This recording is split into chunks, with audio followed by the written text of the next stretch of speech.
I'm Duncan McLeod, and this is the TechCentral Show brought to you today by MTN Business. Visit mtnbusiness.co.za to learn more. And while you're doing that, why not head over to youtube.com/TechCentral and subscribe to this show, and you'll never miss another interview. Now, we're on a call with the US next, US East Coast, I believe, to a company called SoundThinking and its technology called ShotSpotter, which is being used actively by the authorities in Cape Town. Tom Chittum is SoundThink's Senior Vice President for Forensic Services, and he joins me now from Kentucky in the US. Tom, welcome. Tell me a bit about Kentucky. It's not a place we hear about much here in South Africa beyond, I guess, Kentucky Fried Chicken. Tell us a bit about Kentucky and how you find yourself there today. Well, the world knows about us for KFC, also our horse racing, and of course, our bourbon. Before I came to work for SoundThinking, I worked in the federal government. Here in the United States, I worked for a federal law enforcement agency called the Bureau of Alcohol, Tobacco, Firearms, and Explosives, or what's commonly known here as the ATF. It's the federal government's gun, bomb, and arson police. I had assignments all over the United States, and I spent much of my career in Washington, D.C., but some of my formative years were spent here in the Bluegrass State, and it's where I met my wife and where I decided to settle after I retired. SoundThinking actually has a system deployed here in Kentucky and Louisville, but that's where I am today and why I'm here. Great. So, Tom, I'm looking at a news report here by the South African news website, News24. They reported last week that on Saturday, 14 October, there were more than 170 shots fired in 58 shooting incidents in just 2 hours on the Cape Flats. That sounds like war zone level intensity. Do you see this level of intensity from your technology anywhere else in the world outside of a war zone? Yeah, well, it's interesting you say that. Not very long ago, a mayor in one of the American cities where we're deployed made that same analogy, that when you listen to ShotSpotter alerts, it sounds like a war zone. And he's right. It's incredible the amount of gunfire that we detect and the number of rounds fired in some of the incidents that we alert police to is shocking when you hear it. So where has this technology been deployed? We've spoken about Cape Town, but where else in the world is this technology being employed? Well, most of our deployments are domestic to the United States, but we have some deployments in the Caribbean and in Latin America too, and of course in Cape Town. And we continue to look at the international market because there are a lot of places like America that have to deal with the challenging issue of gun violence. What are the sort of costs involved in deploying this technology? Would it make sense to make it available right across a city, or do law enforcement agencies tend to take this technology and then deploy it in specific suburbs where they know there is a high incidence of gun violence? Well, I think it makes sense to deploy a tool in the place where it's going to do the greatest good. And so most of our deployments are in places that have historically suffered high rates of gun crime, measured by objective historical data like calls for service and homicides. I think that the ShotSpotter system really is critical public safety infrastructure. You can deploy it any place where you think that it can do good. But of course, there is a cost to deployment. And so that's the reason that our deployments are focused on the places that suffer the most from gunfire. Well, take us through the Cape Town deployment. How big is that? Which areas are you targeting? And I presume it was the Cape Town law enforcement agencies that asked you to deploy in those specific areas. What has been achieved from this deployment of this technology in Cape Town? Well, that's right. I mean, I think it's helpful first to understand what it is our system does. And there's actually a pretty fascinating history I'd be happy to talk about too. But the reality is a lot of gunfire goes unreported to police. Police simply just don't know about many of the shooting incidents that occur in the jurisdictions that they're supposed to protect and serve. And even when they do learn about gunfire, the nature of the sound of gunfire is that it travels across great distances and it can be difficult to locate. And our system fills those gaps. We alert police and law enforcement to virtually all gunfire that occurs in their area of operation. But we don't just let them know that it has occurred. We tell them where it has occurred. And we do it very quickly, less than a minute. And that allows police to respond quickly and precisely to where gunfire has occurred. Of course, when gunfire occurs, it often means there are gunshot wound victims. And so it allows police and emergency services to render aid to those gunshot wound victims to get them the life-saving care that they need. It also allows police to locate offenders, the people responsible for committing violent crimes. And even when there are no victims left behind and offenders have fled the scene by the time police arrive, there's often valuable ballistic evidence, the casings that are left behind at shootings. And so the value of our system is it helps police know what and when and where gunfire occurs. Of course, it's up to them to investigate those incidents. We can't tell them who is responsible for the gunfire. But just as our system does in more than 150 cities here in the United States, it helps the authorities in Cape Town do the exact same thing. You asked about the size of our deployment. I believe we cover about 7 kilometers in Cape Town, and those are areas that were identified by our customers, the law enforcement authorities and the government in Cape Town, as places that were particularly stricken with gunfire, places like Hanover Park.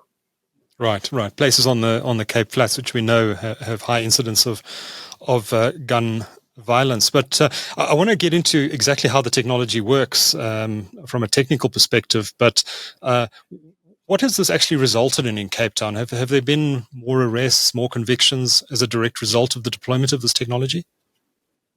Yeah. So we were deployed in Cape Town once before from 2016 to 2019. And I believe authorities credited the system's deployment with saving about 200 lives. It also resulted in a number of arrests, lots of recoveries of firearms. Our current deployment there is much more recent. But as you pointed out, we're helping the authorities know how much gunfire they're really dealing with. And you can look at the value of the system in a couple of ways. First, there's obvious value in each individual alert. When police know about a shooting and can respond to it, there's value in that. There's also value in the aggregate information that comes, allowing the authorities to really understand the scope of the issue that they're dealing with, knowing where and when it happens most often so they can deploy resources accordingly. And it's useful for informing the public, hey, these are issues we have. And so they can speak to the elected representatives who serve on their behalf. Say, hey, this matters to me. I want to make sure that you're taking care of this issue. Mm-hmm, mm-hmm. And has the technology been entered into evidence in court at all for prosecution? So one of the things that we do, in addition to alerting police on the front end, we provide forensic services. Mm-hmm. As my title suggests, it's one of the things that I oversee here at SoundThinking. We provide detailed forensic reports. So when a shooting incident occurs and police respond and collect evidence and arrest someone and want to prosecute it, our expert witnesses can appear in court and provide evidence of location or number of rounds fired or precise timing of incidents. And we can also allow the authorities to introduce the audio recording that we've captured. And that can be pretty compelling evidence when the court hears the gunfire in question. It really does provide some significant impact. Mm-hmm. Mm-hmm. So this has been deployed in parts of Cape Town. Has there been any interest from other cities and towns across South Africa, or for that matter, across the African continent? Yeah, I think so. I think as everyone figures out how to deal with these issues, they look around for solutions and they want to see where it has worked well in other places. And so I believe that we do have that sort of interest. Of course, we're always trying to explain to potential customers the value that they get from it, helping answer questions. And when necessary, we appear to speak directly to the community. For instance, the CEO of SoundThinking, Ralph Clark, recently traveled to South Africa to appear at a public event so that we can answer questions. We think that it's important that the people who are most impacted by these issues have a chance to hear for themselves what it is we do and what it is we don't do. I'd like to explore the technology in a bit of detail now, but maybe as a starting point for that discussion, we can go back to the founding of SoundThinking and what the genesis was of the business, who founded it, where did this idea come from, and how has that technology advanced in the intervening years? So at heart, we are a Silicon Valley tech company, and we got our start there. In the mid-90s, our founder, Dr. Bob Schoen, who is still actively involved in the company today, could hear gunfire occurring near his home. And it occurred to him that he might use the same processes that earthquake scientists use to locate the epicenter of earthquakes. He might use those same techniques to locate where the sound of gunfire originates from. And so he built a prototype, and it worked, and that's how ShotSpotter was born. Our headquarters is still in California. The way that our system works is we deploy sensors over a wide area. And our sensors are placed in high areas like on utility poles or the tops of buildings. That helps with our efficiency in detecting the sound of gunfire as it travels across great distances. And our sensors are constantly listening for loud, impulsive sounds, bangs, booms, or pops. When 3 or more of our sensors detect one of those loud, impulsive sounds, they report to a central cloud-based server that then calculates the time difference of arrival. So the sound travels at a constant speed. It reaches different sensors at different times. And by calculating the difference of those arrivals, we can determine where the sound originated from. It's the same way when the waves of an earthquake spread out and hit different sensors, they locate the epicenter. That's how our system works. We then go through a process of filtering out sounds that are not gunfire. And what's left behind, the shooting events, we publish to our customers, the police, so they can respond. And all of that happens in less than 60 seconds. Incredible. So these sensors... It is incredible. I tell people, if you had asked me before I came to work for the company, in my prior career, I was a federal law enforcement officer, and I knew about ShotSpotter. It provided important crime gun intelligence, which is something I'd be happy to talk about. But I didn't really know how it worked. And if somebody had pressed me to explain how ShotSpotter worked, I would have guessed magic. Turns out it's not magic at all. It's math and it's science and it's technology harnessed for public safety good. But it really is incredible, game-changing, life-saving technology. Tell me a bit more about these sensors. How big are they? What's inside them? How do they connect to the network? And how do they get deployed, particularly in a country like South Africa, where there is currently a challenge with constant electricity supply? How do you ensure that these devices are working all the time and are able to connect to your cloud? Well, we don't reveal a lot of information about our sensors for a few reasons. Most notably because many of our sensors are actually deployed on private property. Sometimes that's utility poles by privately owned utility providers, but sometimes it's on actual private property like stores, apartment buildings, even homes. And so we never disclose the location of our sensors, even to our customers. We deploy them ourselves.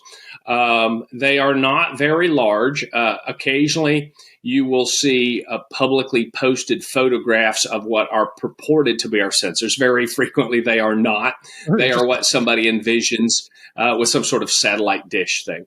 But they're about the size of a toaster. They're pretty unassuming, and they just sit there. They're not anything particularly sophisticated. They are regular microphones, cell phone quality microphones, but they are equipped with onboard GPS, and they are synced to the atomic clock because, as I mentioned before, location and timing are important to how our system works. Yeah. Okay. Now, thunder, lightning, it's a very common occurrence in South Africa, probably less so in Cape Town, actually, more so here in Johannesburg where we're based, but it does occur down there as well. Loud noises like thunder, a nearby lightning strike, can that confuse the system? And if so, how do you deal with that? So confuse is the wrong word to use. Okay. Will our system detect those loud, impulsive sounds? Yes, but we use several steps. So these sensors are detecting these loud, impulsive sounds, and they have to be loud enough to reach 3 or more sensors. So if a person went outside and slammed their car door, it might make a loud, impulsive sound, but not loud enough to reach 3 sensors spread out of an area. So those sounds won't trigger the system at all. But a really loud, impulsive sound like thunder may trigger the system. It may reach 3 or more sensors. And these sensors, they say, I heard a loud, impulsive sound. They report it to the central-based cloud server. We then use a process of filtering. And you can look, we have many patents as a company. We use a patented process for filtering out sounds that are not likely characteristic of gunfire. And then whatever the system doesn't filter goes through a human reviewer 24/7, 365 days a year. SoundThinking has human reviewers staffing our incident review centers, or IRCs. And they review every alert that or every incident that the system has filtered and then presented to them as potentially gunfire. Now, they do a lot of things, and there's this misperception that they are simply using their ears. They also use their ears, but they don't only use their ears. We look at a lot of other data points to distinguish gunfire from other sounds. Sound propagates omnidirectional, spreads in all directions at the same speed, but gunfire tends to be very directional just by the nature of the way it is made. That has consequences for which sensors will detect it and report it. So we look at that. We look at situational factors. We also do use our ears. We're listening for the cadence of gunfire, something that sounds consistent strength in their pulses, as opposed to, say, firecrackers where there's a lot of overlapping. And using all of these techniques and measuring feedback from our customers, who we provide a financial incentive to report to us when we get it wrong, we know that our accuracy rate is about 97% across all of our system deployments. 97%. Okay. And those 3% that are false positives, what do they tend to be? Well, we have false positives and we have false negatives. So the false positives, you mentioned thunder, that sort of thing. That doesn't normally trick our system, but occasionally we'll hear a loud sound that sounds like gunfire, that the system thinks is gunfire, that a human reviewer classifies as gunfire. We'll report it to our customers and they'll respond. And occasionally they'll say, hey, we got out there and we found that a person had thrown a firework and we have evidence that it was that and not gunfire. That makes up actually a very small percentage of the mistakes that we make, less than 0.5%, or about 0.5%, less than 1%. The other part are the false negatives, and those are the ones that are really painful. Occasionally, our customers will report, hey, we have a gunshot wound victim and no corresponding ShotSpotter alert. It doesn't happen often, but it happens sometimes. And those we take very seriously because, as I mentioned before, sometimes people think that the greatest value of our system is the arrests that result. But it's not. The greatest value is the quick aid that we can get to gunshot wound victims. And this isn't theoretical. In 1 year, in Oakland, California, a city in America that has suffered from high levels of gun violence, in a single year, ShotSpotter alerted police to more than 100 gunshot wound victims where there was no corresponding 911 call. Those are wounded people who are not going to get aid but for ShotSpotter alerts. So to your original question, does the system make mistakes? The answer is not very often. Okay. And are criminals able to defeat the system at all? I'm imagining using a criminal using a silencer on a gun. Would that defeat the system, for example? Well, so our system depends on loudness of sound to function. And so a suppressed firearm that does not produce much of a report may not be detected by 3 or more sensors.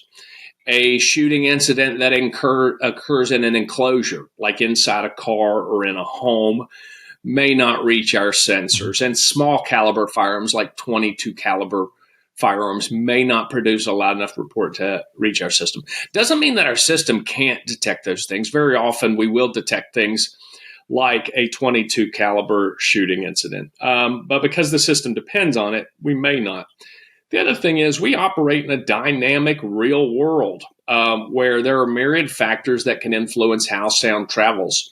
So if someone shot a person up close, like a contact shooting, that attenuation of the muzzle blast may have an impact on how many sensors detect it.